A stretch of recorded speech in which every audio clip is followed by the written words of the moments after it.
तूफान, धूल भरी आंधी, तेज बारिश। मौसम विभाग ने जारी की कैसी चेतावनी। यूपी, दिल्ली समेत कहां-कहां कहर बरपाएगा मौसम। देखिए, जहाँ तक नॉर्थ वेस्ट इंडिया की बात है तो एक वेस्टर्न डिस्टर्बेंस जो है वो आज जम्मू कश्मीर के आसपास जो स्थित है। इसकी वजह से जो हमारा नॉर्थ वेस्ट इंडिया का इलाका है, क्षेत्र है ज़्यादातर, वहाँ पर थंडरस्टॉर्म एक्टिविटी, गस्टी विंड रहने की संभावना है। अगर हम इसको स्टेट वाइज समझें तो पंजाब, हरियाणा इन क्षेत्रों में, इन स्टेट्स में जो है वो थंडरस्टॉर्म एक्टिविटी हो सकती है, गस्टी विंड हो सकती है, 50-60 किलोमीटर तक की हवा चल सकती है, 60-70 किलोमीटर तक भी स्पीड जा सकती है। वहीं जम्मू कश्मीर में भी सेम स्थिति रहेगी, वहां पे तेज हवाएं चलेंगी, थंडरस्टॉर्म गस्टी विंड की संभावना जताई गई है। इसके साथ साथ हम उत्तर प्रदेश की बात करें तो यहाँ भी ऑरेंज अलर्ट देख सकते हैं। इन सभी क्षेत्रों में ऑरेंज अलर्ट है, यहाँ पर भी थंडरस्टॉर्म एक्टिविटी हो सकती है, गस्टी विंड हो सकती है। उत्तर प्रदेश कुछ स्थानों पर हेल स्टॉर्म यानी ओलावृष्टि भी आज होने की संभावना है। वहीं राजस्थान की बात करें तो वहां थंडरस्टॉर्म के साथ साथ डस्ट स्टॉर्म एक्टिविटी भी हो सकती है। हवा गति जो 50-60 किलोमीटर तक भी रहने की संभावना है, जो गस्टीनेस 70 किलोमीटर तक हो सकती है। इसके लिए ऑरेंज कलर का अलर्ट नॉर्थ वेस्ट इंडिया के लिए भी उससे जारी किया गया है। दिल्ली की पर्टिकुलरली बात करें तो क्या स्थिति है सर? ठीक है, दिल्ली के बारे में बात करें तो जैसे कि वेस्टर्न डिस्टर्बेंस है, एक साइक्लोनिक सर्कुलेशन पंजाब के आसपास भी केंद्रित है लोअर लेवल्स पर, जिसकी वजह से एक थंडरस्टॉर्म एक्टिविटी जो है वो एक्सपेक्ट कर रहे हैं हम लोग दिल्ली एनसीआर रीजन में भी। तो उसके लिए आज के लिए जो है वो लाइट रेनफॉल साथ में थंडरस्टॉर्म एक्टिविटी हो सकती है, गस्टी विंड हो सकती है, 40 से 50 किलोमीटर तक की विंड स्पीड हो सकती है। और कल जो है light to moderate rainfall activity हो सकती है दिल्ली में, दिल्ली एनसीआर रीजन में। इसके साथ साथ थंडरस्टॉर्म एक्टिविटी हो सकती है।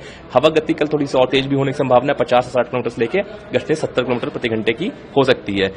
ज्यादातर अनुमान यही है कि बादल छाए रहने की संभावना है और तापमान जो अधिकतम तापमान है वो भी 36 से 39 डिग्री सेंटीग्रेड के बीच में पूरे सप्ताह के दौरान रहने की संभावना है। सर, ये सिचुएशन जो थंडरस्टॉर्म नॉर्थ वेस्ट इंडिया में, देखिए जैसे अभी तो हम ये थंडरस्टॉर्म एक्टिविटी आज के लिए हम जैसे बोल रहे हैं येलो अलर्ट है, कल के लिए ऑरेंज अलर्ट है। इसके बाद भी ठंडी डेवलपमेंट की सिचुएशन जो है वो बनी रह सकती है। 30 से 40 किलोमीटर प्रति घंटे की रफ्तार से जो हवा वो चल सकती है, क्योंकि जो हमारा अनुमान है वो WD का इम्पैक्ट जो है वो आज से शुरू हुआ है, तो अगले 2-3 दिन तक रहने की संभावना है, जो करंट WD है।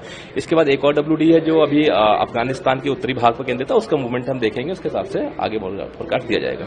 करंटली कोई नहीं कर रही है। देखिए कल के दिन तो हीट वेव कंडीशंस कहीं भी रियलाइज नहीं हुई है, तो इस वजह से आज भी बहुत ज्यादा चांसेस नहीं है, लेकिन जरूर कल और परसों जो है जो पश्चिमी राजस्थान में कुछ एक स्थानों पर हीट वेव आ सकती है, वहां 45 डिग्री टेम्परेचर जो है वो पहुंच सकता है। सर, वहीं हम मानसून की बात करें तो मानसून ने किन किन राज्यों को रीच किया है और आगे क्या बढ़ोतरी है उसके बारे में बताइए। देखिए जहां तक मानसून की बात है, अगर हम देखें तो अगले आज के दिन की बात करें तो साउथ वेस्ट मानसून जो है वो फर्दर एडवांस हुआ है और इसने कुछ और क्षेत्र जो है हमारा छत्तीसगढ़ का, उड़ीसा का, उसको कवर किया है। समूर पार्ट्स ऑफ जो उत्तरी बंगाल की खाड़ी है उसको कवर किया हुआ है और जो नॉर्थ ईस्ट स्टेट्स थे, हमारे पूर्वोत्तर राज्य थे, उनको पूरी तरह से कवर कर लिया है। इसके साथ साथ सब हिमालयन वेस्ट बंगाल और सिक्किम, बंगाल कवर किया और सिक्किम को इंटायरली कवर कर लिया है आज।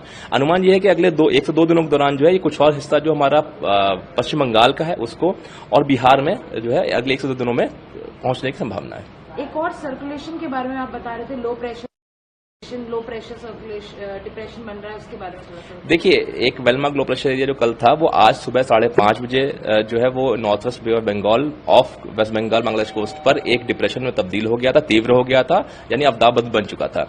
अभी 8:30 बजे सुबह वो और तीव्र होकर के एक जो है डीप डिप्रेशन में जो है वो ट्रांसफॉर्म हो गया है और इंटेंसिफाई हो गया है। अनुमान हमारा ये है कि ये जो सिस्टम है ये नियरली नॉर्थवर्ड मूव करेगा और ये वेस्ट बंगाल और बांग्लादेश कोस्ट को सागर आइलैंड और खेवपारा के बीच में आज आफ्टरनून में क्रॉस करने की संभावना है।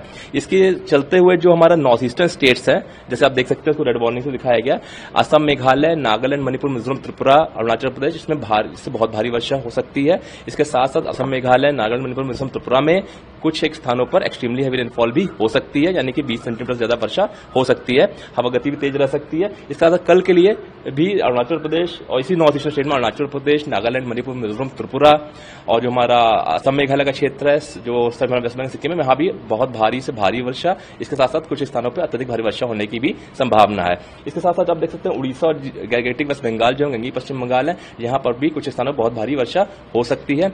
इसके लिए साथ साथ जो हम फिशरमैन है उनको एडवाइस किया गया है कि 29 से 30 तारीख को वो जो नॉर्थ बे ऑफ बंगाल और बांग्लादेश GWB गैंगेटिक वेस्ट बंगाल और जो उड़ीसा कोस्ट है इसमें जाने से उनको अवॉइड करना चाहिए, क्योंकि ये थोड़ा हानिकारक हो सकता है। इसके साथ साथ जो है इसके कई सारे इम्पैक्ट भी हो सकते हैं नॉर्थ ईस्टर्न स्टेट्स में, पर्टिकुलरली जहां पर जो लो लाइंग एरिया है वहां पर फ्लडिंग हो सकती है, वहां पानी भर सकता है, लैंडस्लाइड मड स्लाइड हो सकता है जो प्रोन एरियाज है वहां पर, और जो ट्रैवल की जो भी साधन है जैसे रेलवेज, रोडवेज, इसमें थोड़ा सा व्यवधान हो सकता है। तो अकॉर्डिंगली लोग अपना सारी सतर्कता बरतें और जो भी गाइडलाइन जारी की जा रही है वो फॉलो करें।